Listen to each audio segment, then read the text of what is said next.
ईश्वर तक पहुंचने का सबसे पहला साधन है दुख। क्योंकि दुख जब भी आता है ईश्वर को साथ लेके आता है, कभी अकेले नहीं आता है। उस समय यदि आप दुख को देखते हैं तो आप दुखी हो जाते हैं, और ईश्वर को देखते हैं तो दुख हमेशा के लिए चला जाता है। आइए एक अद्भुत प्रसंग आज आपको सुनाता हूं, बड़े ध्यान से सुनिएगा। हरे कृष्ण दोस्तों, मैं हूं अनुज शर्मा। एक बार एक व्यक्ति था, करीबन 20-25 सालों से एक बर्फ की फैक्ट्री में काम करता था। बड़ी देखरेख रखता था फैक्ट्री की, अपना काम ईमानदारी से करता था। शाम को भी जब फैक्ट्री से वापस जाता तो पूरा देख करके जाता था कि सब ठीक ठाक है कि नहीं। आते जाते सबसे बड़े अच्छे से बात करता था, बड़ा अच्छा व्यवहार था, सब उसे बेहद पसंद करते थे। एक दिन हुआ यूं, जब छुट्टी हुई, सब अपने अपने घर लौट गए, तो इस व्यक्ति को भी अपने घर लौटना था। पर इसकी आदत थी लौटने से पहले सारी फैक्ट्री को चेक करना। तो ये सारी फैक्ट्री को चेक करने गया। जब ये उस कमरे में पहुंचा जहां बर्फ जमाई जाती थी, जहां टेम्परेचर माइनस में होता था, वहां पहुंचा तो अंदर जाकर के देखा इसने सब व्यवस्थित है कि नहीं, सब ठीक ठाक है कि नहीं। जब ये देख रहा था, अचानक से बाहर से किसी ने दरवाजा बंद कर दिया। शायद बाहर किसी को लगा कि ये दरवाजा खुला हुआ है, अंदर कोई है नहीं, और फैक्ट्री बंद हो गई। अब ये व्यक्ति अंदर ही रुक गया। दरवाजा बाहर से बंद हो गया था, टेम्परेचर अंदर माइनस में था। इसने आकर के देखा दरवाजा बंद है, खुलवाने की कोशिश की, आवाजें दी, लेकिन वहां की आवाजें किसी को सुनाई नहीं दे रही थी। दरवाजा कोई खोल नहीं पा रहा था, क्योंकि किसी को पता ही नहीं था, क्योंकि वहां कोई था ही नहीं। सब अपने अपने घर जा चुके थे। धीरे धीरे हालात खराब होने लगी, समझ में नहीं आया क्या करे क्या ना करे। इधर उधर देख रहा था, सोच रहा था कैसे करूं क्या करूं, कुछ समझ में नहीं आ रहा था, फंस गया था। दरवाजा बंद था, टेम्परेचर माइनस में था। अब जब माइनस में टेम्परेचर है, जहां बर्फ जम जाती है, वहां पर इंसान की हालत कैसी होगी। बहुत गहरी ठंड लग रही थी, शरीर कांप रहा था, शरीर जमने लगा था। यह व्यक्ति डरा हुआ था, घबराया हुआ था। उम्र भी बढ़ गई थी, इतनी सहन शक्ति भी नहीं थी। अपने ईश्वर को याद कर रहा था, भगवान को याद कर रहा था, क्योंकि दुखी था। जब भी व्यक्ति दुखी होता है तो सबसे पहले भगवान को याद करता है, ईश्वर को याद करता है। ऐसी स्थिति में उसको सबसे पहले ईश्वर याद आते हैं। भगवान से कह रहा था, हे प्रभु, ये कहां फंस गया मैं, आप ही मुझे बचा सकते हो, आप ही मुझे यहां से निकाल सकते हो, और कोई रास्ता नहीं।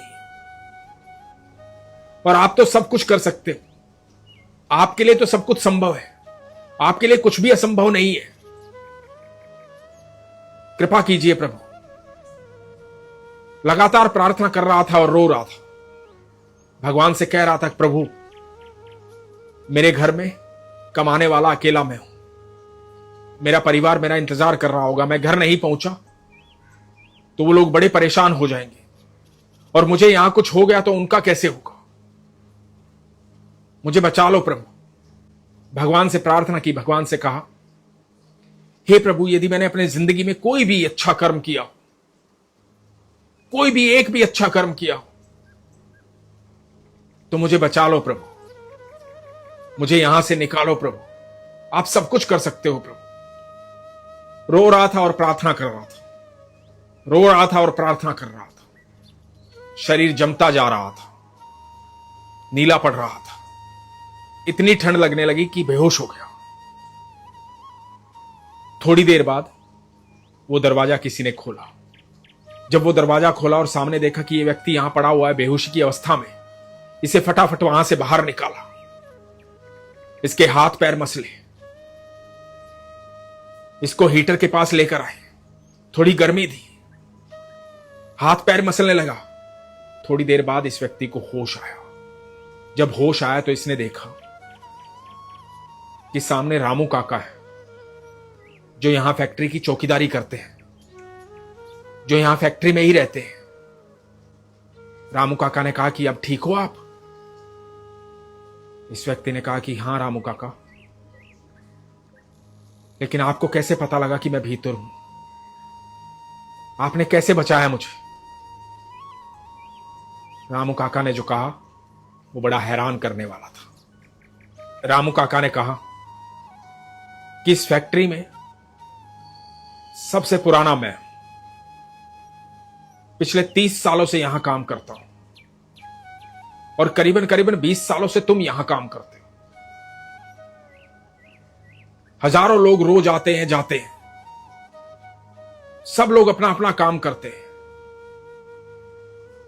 कोई हल्के से मुस्कुरा देता है, कोई सीधा चला जाता है। सबके रजिस्टर में नाम लिखता हूं, आते वक्त भी जाते वक्त भी। कोई ढंग से प्यार से बात नहीं करता, लेकिन तुम जब भी आते हो तो आते ही बोलते हो राम राम रामू काका। जब भी जाते हो तब भी बोलते हो राम राम रामू काका। हमेशा मुस्कुराते हो। कभी कभी अपने घर से कुछ चीज लाते हो मेरे लिए, अपना स्नेह दिखाते हो। तुम्हारे भीतर कोई बदलाव नहीं है पिछले 20 सालों से। आज जब सब चले गए तो मैं रजिस्टर चेक कर रहा था। मैंने देखा कि तुम्हारी एंट्री तो है, लेकिन तुम वापस नहीं गए। तो मुझे बड़ी चिंता हुई कि वापस नहीं गए, और वापस गए तो एंट्री क्यों नहीं की। मुझे लगा कि कुछ अनहोनी ना हो गई हो, इसलिए मैं फैक्ट्री चेक करने लगा। सब कमरों में देखा, कहीं नहीं मिले। तब मैं यहां आया। मैंने सोचा एक बार देख लेता हूं, कभी कोई अनहोनी ना हो गई हो। और जैसे ही मैंने दरवाजा खोला, तुम सामने लेटे हुए थे, बेहोशी की अवस्था में। तब मैंने तुम्हें बाहर निकाला। मुझे तुम्हारी चिंता हो गई थी। अब मैं खुश हूं कि तुम ठीक हो। इस व्यक्ति ने रामू काका को बहुत बहुत धन्यवाद किया, अपने ईश्वर को धन्यवाद किया। रामू काका को कहा कि रामू काका, आप साधारण व्यक्ति नहीं हैं, आप मेरे लिए ईश्वर के समान हैं। आज आपने मेरी जान बचाई है। दोस्तों, जो भी व्यक्ति आपके जीवन में मुसीबत में आपके काम आता है, वो उस समय ईश्वर के समान होता है, क्योंकि आपकी प्रार्थना ईश्वर सुनते हैं। और उस व्यक्ति के अंदर जो आपकी मदद करता है, उसके अंदर ये भाव प्रकट करते हैं कि वो आपकी मदद करे, आके आपकी रक्षा करे। तो ईश्वर स्वयं उसको आपके पास लेकर आते हैं।